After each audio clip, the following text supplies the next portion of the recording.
Brought to you by Golden All-in-One, जो मिटाए सर्दी, सरदर्द, बदन दर्द, खांसी जैसे 10 लक्षण। सेहत का ये एपिसोड आप तक लाए हैं golden all in one. Revathi 29 साल की हैं, लखनऊ की रहने वाली हैं। उन्होंने हाल फिलहाल में अपनी समस्या हमारे साथ शेयर की। रेवती को लगता है कि आजकल वो चीज़ें भूलने लगी हैं। वो अभी लॉ की पढ़ाई कर रही हैं, जिसकी वजह से उनका अच्छा खासा समय चीज़ों को पढ़ने में और याद करने में जाता है। पर इतनी मेहनत करने के बाद भी वो चीज़ों को याद नहीं रख पाती। और बात सिर्फ पढ़ाई की नहीं है, उन्हें पुरानी बातें याद करने में मुश्किल होती है। सब धुंधला सा याद आता है, वो चीज़ें रखकर भूल जाती हैं। रेवती काफ़ी समय से सेहत देखती आई हैं। हमने अपने शो पर अल्जाइमर्स और डिमेंशिया के बारे में तफसील से बात की थी, एपिसोड्स बनाए थे। अल्जाइमर्स वो बीमारी है जिसमें इंसान चीज़ें याद नहीं रख पाता, यहाँ तक कि अपना नाम और पता भी भूल जाता है। हालांकि अल्जाइमर्स एक उम्र के बाद होने वाली बीमारी है, पर हमारे एपिसोड को देखकर रेवती के मन में काफ़ी सवाल आए। उन्हें लगा कि कहीं उन्हें अल्जाइमर्स तो नहीं हो गया। वो डॉक्टर से भी मिली, अपने कुछ टेस्ट भी कराए, पर सब ठीक है। वो काफ़ी यंग हैं, उन्हें अल्जाइमर्स से डरने की अभी कोई ज़रूरत नहीं है। अब रेवती फिर से कश्मकश में है। अगर उन्हें कोई बीमारी नहीं है तो उन्हें चीज़ें याद क्यों नहीं रहती, वो सब भूल क्यों जाती हैं?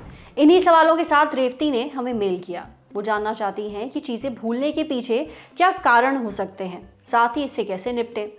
अब ये सवाल हमने पूछे एक्सपर्ट से। तो सबसे पहले तो ये जान लीजिए कि आपका दिमाग चीज़ों को याद कैसे रखता है। कोई भी इंफॉर्मेशन हमारे को मिलती है तो हम सबसे पहले उसे सुनते हैं। सुनने के बाद हमारा दिमाग उसे रजिस्टर करता है और फिर एक जगह में उसे स्टोर कर लेता है। ये सेल्स कॉमनली टेम्पोरल लोब में हिप्पोकैम्पस नामक कोशिका में होते हैं। यहाँ पर लॉन्ग टर्म पोटेंशिएशन होती है, जिसमें तंत्रिकाओं के बीच में नए जुड़ाव बनते हैं, जिन जुड़ावों में इसको हम मेमोरी को स्टोर करते हैं। तो मोटा मोटा आदमी का दिमाग एक कंप्यूटर की तरह काम करता है, जिसमें हम कोई फाइल बना के इंफॉर्मेशन स्टोर करते हैं। फिर उस फाइल को एक नाम देते हैं और उस नाम को देके ड्राइव के एक हिस्से में उसे एक्टिवली स्टोर करते हैं, ताकि हम उसे बाद में रिट्रीव कर सकें या ढूंढ सकें। तो हमें भी अगर अपने मस्तिष्क में कोई जानकारी चाहिए तो अपने मस्तिष्क को बताना पड़ता है कि इस सब्जेक्ट की जानकारी बाहर निकालो। तो हमारा मस्तिष्क अपने बैंक में से वो सारी जानकारियां निकालकर हमको वापस भेज सकता है। तो इसका मतलब यह है कि कई सारे प्रोसेसेस इस एक्टिव याद रखने के प्रोसेस से इंटरफेयर कर सकते हैं और हमारी मेमोरी को खराब कर सकते हैं। आमतौर पर भूलने के ये कॉमन कारण है लैक ऑफ अटेंशन, ध्यान ना देना। अगर हम अपने दिमाग में ही गुम हैं या कई सारे काम एक साथ कर रहे हैं तो हम बहुत सारी चीजों पे ध्यान देते ही नहीं।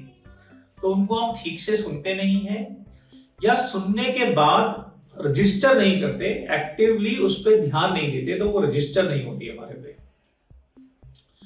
फिर अगर हम इंफॉर्मेशन को ध्यान लगा के स्टोर नहीं करते, जैसे बच्चे बहुत बड़ा लेसन पढ़ लेते हैं पर उसे रिवाइज करके पॉइंट वाइज उसकी क्लासिफिकेशन नहीं करते, तो इंफॉर्मेशन ब्रेन में स्टोर नहीं हो पाती। तीसरी चीज, अगर हमारा दिमाग किसी थॉट प्रोसेस या सोच में गुम रहता है तो हमारी वर्किंग मेमोरी कम हो जाती है और हमारा मस्तिष्क उतनी सारी चीजों को याद नहीं रख पाता। चौथी चीज, दवाई के असर से, डिप्रेशन से, एंजाइटी से अगर हमारा दिमाग ग्रसित हो तो भी हमारे दिमाग का फोकस और अटेंशन और वर्किंग मेमोरी स्पैन कम हो जाता है और हमारे दिमाग की याददाश्त क्षीण हो जाती है।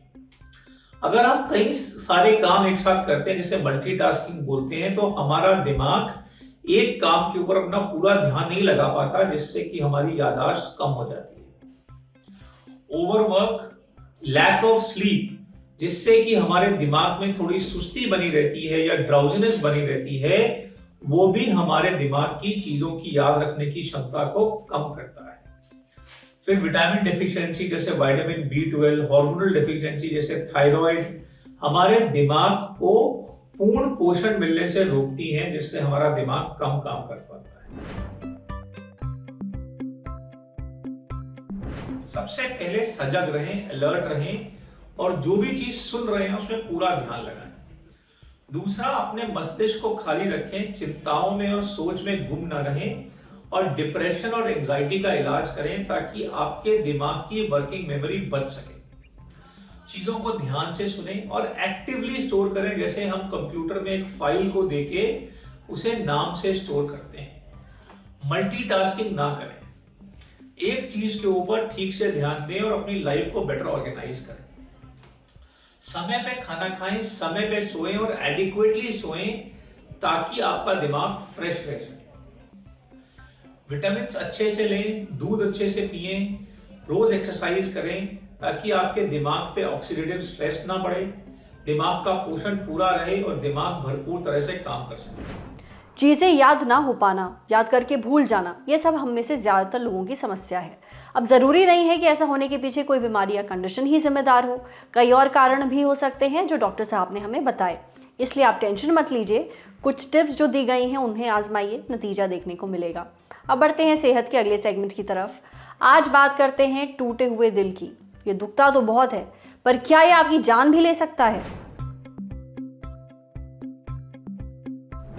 लाइफ में कुछ बहुत बुरा हुआ, जैसे किसी अपने की मौत या फिर कोई ट्रेजेडी, कोई हादसा, तब ऐसा नहीं लगता जैसे दिल टूट रहा है, कोई हाथी बैठ गया है दिल पर, सांस नहीं आती है। और ये सिर्फ दुख नहीं है, ये एक कंडीशन भी है, जिसे कहते हैं ब्रोकन हार्ट सिंड्रोम। मेडिकल भाषा में इसका नाम है स्ट्रेस कार्डियोमायोपैथी। इसे टाकोत्सुबो कार्डियोमायोपैथी भी कहते हैं। इसके बारे में हमें और जानकारी दी डॉक्टर कौशल छत्रपति ने। ये बीमारी पहले जापान में पहचानी गई थी। जापान में ऑक्टोपस पकड़ने के लिए एक मटके जैसा यंत्र होता है जिसे टाकोत्सुबो कहते हैं। इस बीमारी में दिल का आकार इस यंत्र जैसा बन जाता है, इसलिए इसे टाकोत्सुबो जैसा नाम दिया गया है। अव्वल तो ये एक अस्थायी कंडीशन है, यानी हमेशा के लिए नहीं रहती। इसके होने के पीछे कुछ खास वजह होती हैं, जैसे बहुत ज़्यादा स्ट्रेस या फिर दुख। कभी कभी हद से ज़्यादा खुश होने पर भी ऐसा हो सकता है। इस सिंड्रोम में इंसान को अचानक से सीने में दर्द उठता है। कुछ लोगों को तो ऐसा भी लगता है जैसे उन्हें हार्ट अटैक पड़ रहा हो। ब्रोकन हार्ट सिंड्रोम दिल के एक हिस्से पर असर करता है, जिसे हम इंग्लिश में एपेक्स कहते हैं। इसके कारण दिल जैसे नॉर्मल तौर पर खून पंप करता है वैसे नहीं कर पाता, वो थक जाता है। इसके कारण सांस फूलती है, सूजन आती है, छाती में भारीपन वगैरह महसूस होने लगता है।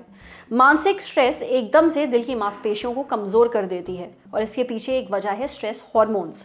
कई रिसर्च का ये मानना है कि स्ट्रेस के दौरान एड्रेनलिन हार्मोन बनता है। अधिक मात्रा में एड्रेनलिन का होना दिल पर जहर का काम करता है और दिल को कमज़ोर बना देता है। वैसे तो ब्रोकन हार्ट सिंड्रोम किसी को भी हो सकता है, पर यह अडल्ट औरतों में ज़्यादा आम है। अब अगर आपके साथ ऐसा हो रहा है तो आप डॉक्टर को दिखा सकते हैं। वो आपके कुछ टेस्ट करेंगे ये जानने के लिए कि आपका दिल ठीक है या फिर नहीं।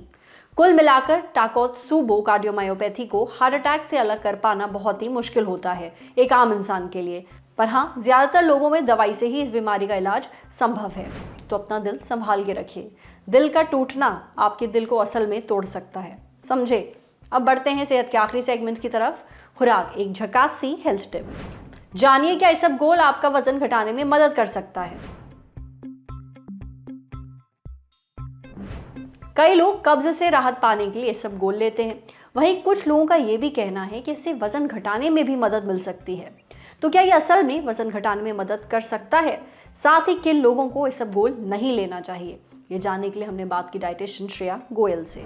इसबगोल में सॉल्युबल और इनसॉल्युबल दोनों तरह के फाइबर पाए जाते हैं।